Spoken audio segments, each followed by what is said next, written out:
Hi friends, అందరికీ welcome back to my channel.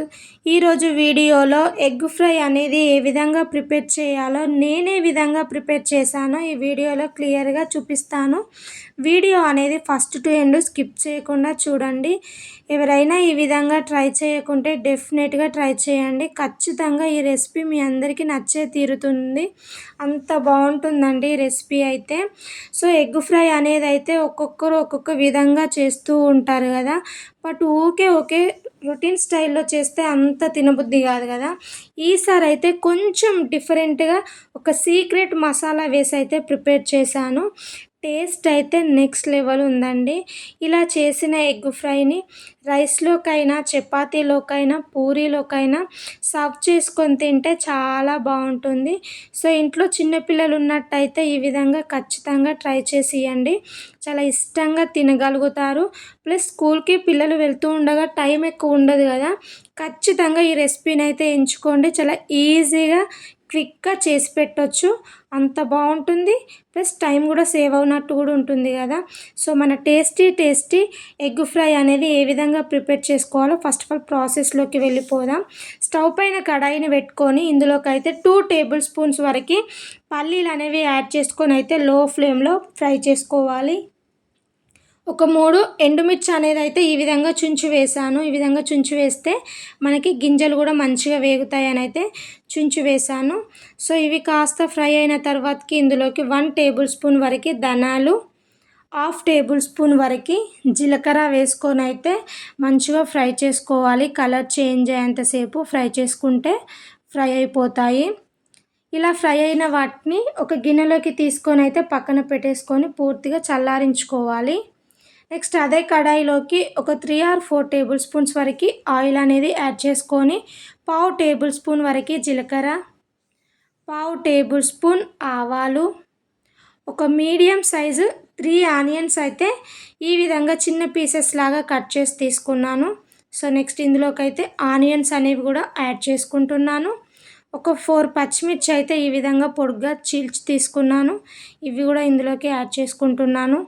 ఇలా వేసిన ఆనియన్, పచ్చిమిర్చిని అయితే మంచిగా ఆనియన్స్ అనేవి మగ్గి గోల్డెన్ కలర్ వచ్చేంతసేపు అయితే ఆయిల్లో బాగా ఫ్రై చేసుకోవాలి. ఇవి ఫ్రై అవుతూ ఉండగా మిక్సీ జార్లోకి అయితే మనం ముందుగా వేయించి పెట్టుకున్న పల్లీలు, ఎండుమిర్చి ఉన్నాయి కదా, ఇవైతే చల్లారి ఉంటాయి.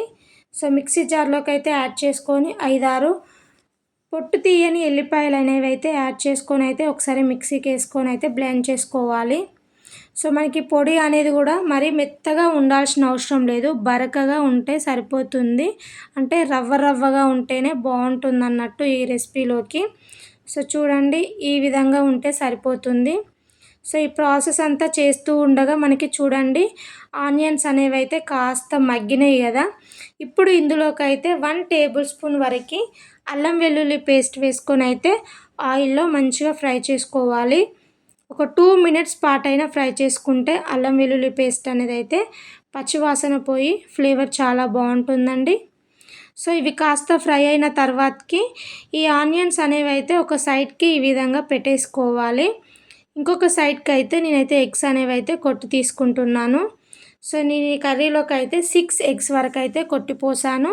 మీకు ఎన్ని ఎగ్స్ కావాలన్నా కొట్టిపోసుకుంటే సరిపోతుంది. నేను ఇక్కడనైతే ఒక 6 వేసాను.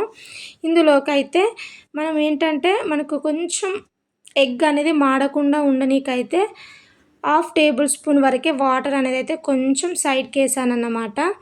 1/2 టేబుల్ స్పూన్ వరకు ఉప్పు, 1/2 టేబుల్ స్పూన్ వరకు కారం ఈ విధంగా ఎగ్ పైన చల్లుకోవాలి. ఈ విధంగా చల్లుకున్న తర్వాతకి అయితే దీనిపైన ఒక 2 or 3 మినిట్స్ పాటు మూత పెట్టుకొని అయితే ఉంచుకోవాలి. 2 మినిట్స్ తర్వాతకి అయితే చూడండి మనకి కొంచెం ఆమ్లెట్ అయితే ఫ్రై అయినట్టు తెలుస్తుంది కదా. మరీ ముక్కలుగా కాకుండా కొంచెం తినడానికి బాగుండేటట్టు కొంచెం పీసెస్ పెద్దగా ఉండేటట్టే కలుపుకోవాలి నెమ్మదిగా. సో చూడండి, ఈ విధంగా నెమ్మదిగా కలిపారంటే మనకు కొంచెం పీసెస్ లాగా అవుతాయి కదా. సో ఈ విధంగా అయిన తర్వాతకి అయితే ఆనియన్స్ అండ్ ఎగ్ అనేది కలిసేలాగా ఒకసారి ఈ విధంగా మంచిగా మిక్స్ చేసుకొని ఇంకొక 2 మినిట్స్ పాటు ఫ్రై చేశారంటే ఆనియన్స్ కానీ ఎగ్ కానీ మంచిగా వేగుతాయి అన్నట్టు. ఇప్పుడు ఇందులోకి అయితే 1/2 టేబుల్ స్పూన్ వరకు పసుపును యాడ్ చేసుకుంటున్నాను. మనం ఆల్రెడీ ముందు కారం, సాల్ట్ వేసాము కదా, ఇప్పుడు ఇంకొద్దిగా రుచికి సరిపడినంత సాల్ట్, 1 టేబుల్ స్పూన్ వరకు కారం వేసుకొని ఎగ్గుకు పట్టేలాగా 2 మినిట్స్ పాటు మంచిగా ఫ్రై చేసుకోవాలి. సో నేను ఇక్కడ చెప్తున్నాను కదా, ప్రాసెస్ అయితే మొత్తం సిమ్లోనే పెట్టి కుక్ చేయాలన్నట్టు.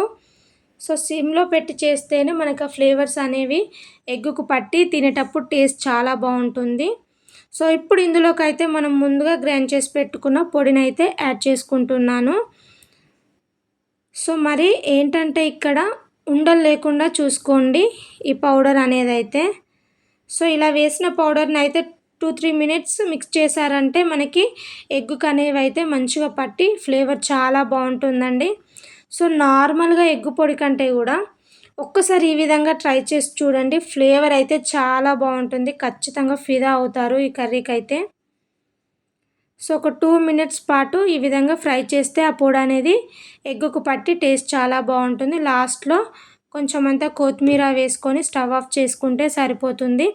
మన టేస్టీ ఎగ్ ఫ్రై అయితే ప్రిపేర్ అయిపోయింది.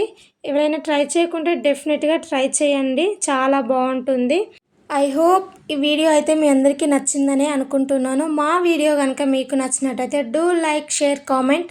ముఖ్యంగా మన ఛానల్ని అయితే సబ్స్క్రైబ్ చేయడం మర్చిపోకండి. అలాగే పక్కనే ఉన్న బెల్ ఐకాన్ని యాక్టివేట్ చేసుకోండి. Thank you for watching.